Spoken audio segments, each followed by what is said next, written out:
I don't like Donald Trump. I used to. I found him spontaneous, real, entertaining, but now I realize he's a mean bully. I know this partly because I saw that video of Trump mocking a disabled reporter. You got to see this guy. Oh, I don't know what I said. I don't remember. Trump's opponents quickly made this ad based on that video. When I saw Donald Trump mock a disabled person, I was just shocked. You got to see this guy. Oh, I don't know what I said. I don't remember. When I saw Donald Trump mock somebody with a disability, it showed me his soul. It showed me his heart. And I didn't like what I saw. Me neither. How cruel Trump was. The reporter has a disease and Trump mocks him? But wait a second. Trump waves his arms around. The reporter's disability means he can't move his arms. Also, Trump did something similar when mocking a general who said something he didn't like. What do you think about ISIS? Oh, ISIS is very tough. Trump also used the same motion to mock Ted Cruz. They said, Senator Cruz, what do you think of waterboarding? Oh, I don't want to talk about it. You know, he didn't want to talk about waterboarding. Turns out this is a Trump performance gimmick. It's not very nice, but it doesn't appear directed at a disabled person. But I didn't know this until I started researching this show. I'm a media junkie, but I never saw the other side of the story. The media really didn't cover it. Another reason I don't like Trump is that he supported the Iraq War and then lied about that. I read that in the elite media again and again. They said Trump voiced his support for the Iraq War on the Howard Stern show. But here's how Trump actually answered Stern's question. Are you for invading Iraq? Yeah, I guess so. I guess so. It's hardly a pushing for war. Later, as the drumbeat built for Bush to go into Iraq, Trump said this to Neil Cavuto. Perhaps he shouldn't be doing it yet, and perhaps we should be waiting for the United Nations. I wouldn't call that gung-ho support like so many commentators have said. Again, researching this show, I was surprised. The ruling class totally distorted that story. And by ruling class, I mean Hollywood, the political class, the media, so-called American elites. They said Trump was a big supporter of the war and that he mocked a disabled reporter. And I never heard the other side of the story. I feel pretty dumb. Makes me wonder what else I don't know. Joe Concha covers the media for the Washington, D.C. newspaper The Hill. So what else do I know? I mean, Trump lied, I really believed, about his support for Iraq. John, I would argue that that was the first time he was ever even presented that question. Remember, he's a businessman at the time. Howard's interviews, if you listen to Stern, can go on for 90 minutes without a commercial. He'll just bring up anything. Before the war, yeah, I guess so. You don't hear that side of it, though. Why not? Why doesn't the media pick it up? Just because they hate Trump so much and they want to embarrass him? There's a visceral hate for Trump. The Center for Public Integrity looked at donations from 430 journalists. 96% went to Hillary. 96%? Wow, I thought it would be higher, actually, to be quite honest with you. And your own newspaper analyzed ABC, NBC, CBS coverage on one Thursday this month. They spent 23 minutes on the Trump sex allegations. Mm-hmm. Then there were the WikiLeaks email dump, which included derogatory comments about Catholics, Latinos, blatant examples of media collusion, got just 1 minute, 7 seconds. So the ratio is therefore 23-1. In the New York Times, John, the same day, there were 11 stories on Donald Trump, including one in the sports section, all deemed negative. 0 on Hillary Clinton. So 23-1, 11-0. I get that Trump's going to get more coverage. I get that he rates more, he gets you more clicks. Give me 2-1, and I won't complain about it. But 23-1, 11-0?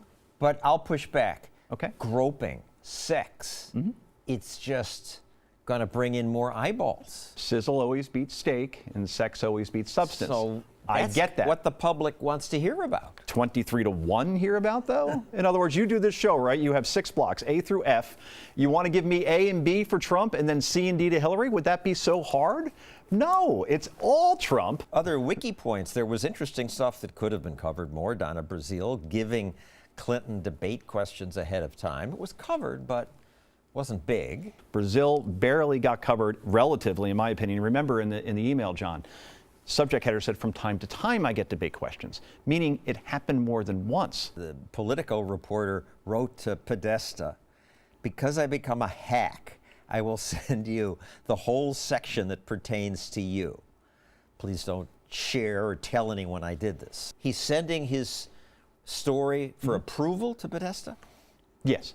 In other words, if I'm a reporter, John, and you've reported before, you could fact check. You could send John Podesta a question saying, I have a question about this in terms of the money you raised here.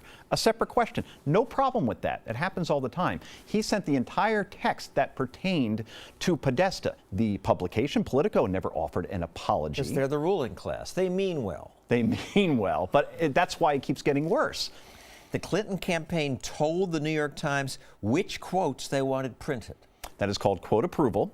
And in 2012, Margaret Sullivan, she's the public editor. She's basically the watchdog for the paper. She said, this practice is banned. So what happened to the reporter? Nothing. The editor there wasn't even an apology about it. And that's the thing. It's not even being acknowledged, and there is no contrition as well, which would go a long way with the reader saying, I know I did this, I shouldn't have, I'm sorry. All right. Now, I mean, they're in the tank. And of course, the New York Times leans left. I wouldn't read it, except that as a news person, I think. You think it leans left? You know the last time they endorsed a Republican candidate? 1956. But this election, I'm amazed at how totally they are in the tank for Hillary Clinton. Every day they do several anti-Trump stories, and much less about Clinton's emails, her lies, her pay-to-play tricks. This week I had to laugh when I opened the paper to see this big, it's like the centerfold, a 2-page spread listing all the people, places, and things Donald Trump has insulted. For example, Joe Biden is not very bright. Elizabeth Warren, sad to watch. Pocahontas. Jeb Bush is weak, had to bring in mommy to take a slap at me.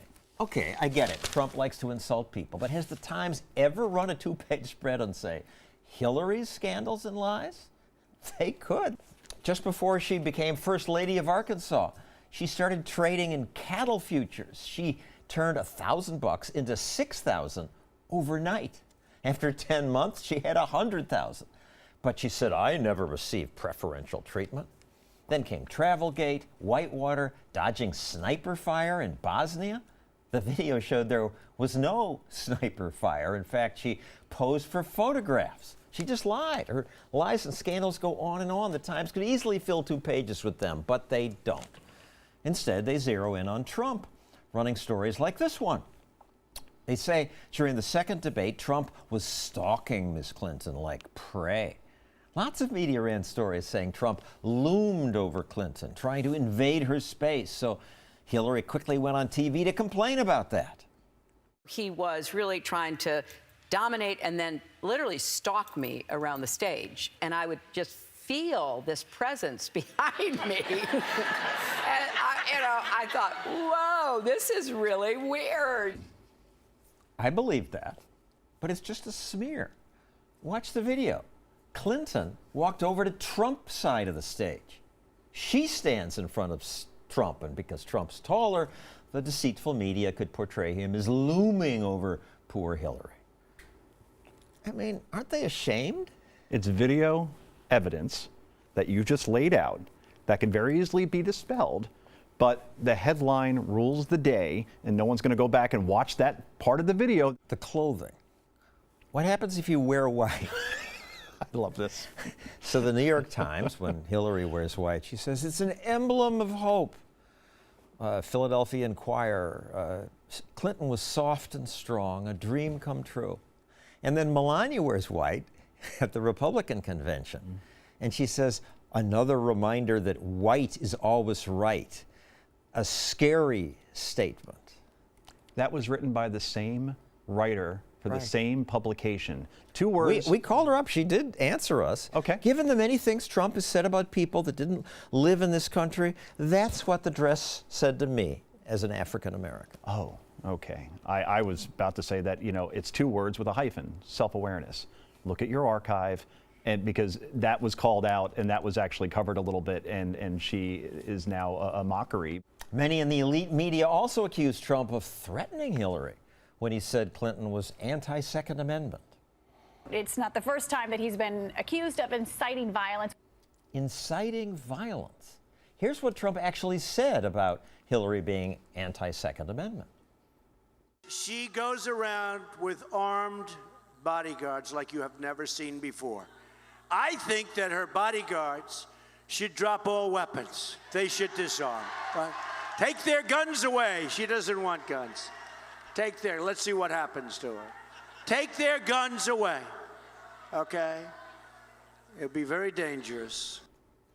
He was just saying she's a hypocrite for wanting others to disarm while she's surrounded by bodyguards with guns. They take his words literally and then turn it into, yes, he's calling on the assassination of his opponent in Hillary Clinton, and that's just reckless and irresponsible. And they're not trying to cheat. They're just so convinced themselves that Trump is evil, Hillary's good, that they see it this way. They see it as their mission to keep Donald Trump out of office because he is a danger to this country. Therefore, they're no longer journalists, they are activists. Here's something else the mainstream media has mostly ignored. James O'Keefe's undercover teams report that the DNC funded goons who tried to provoke violence at Trump rallies. Nobody's really supposed to know about me. So the Chicago protest, when they shut all that was us. It was more him than me, but none of this is supposed to come back to us. We don't want it to come from the party. If you didn't watch Fox, you might not know about this. CNN did run it once, as far as I know. Other networks have run it probably once. But it's not being covered because it's an inconvenient narrative. If the Trump campaign did this. Remember the apocalypse that I mentioned earlier in the segment? That's what we'd be seeing as well. The Week magazine has a cover story this week about what happens if Trump loses. And on the cover is about 100 white people brandishing AR-15s and pitchforks and has fire torches, and they're going to burn down the country if Trump loses. Remember where that narrative came from. Trump people are violent because we saw violence over the summer at these rallies. It turns out that they were incited by a Democratic campaign, but we don't hear about that. Thank you, Joe Concha.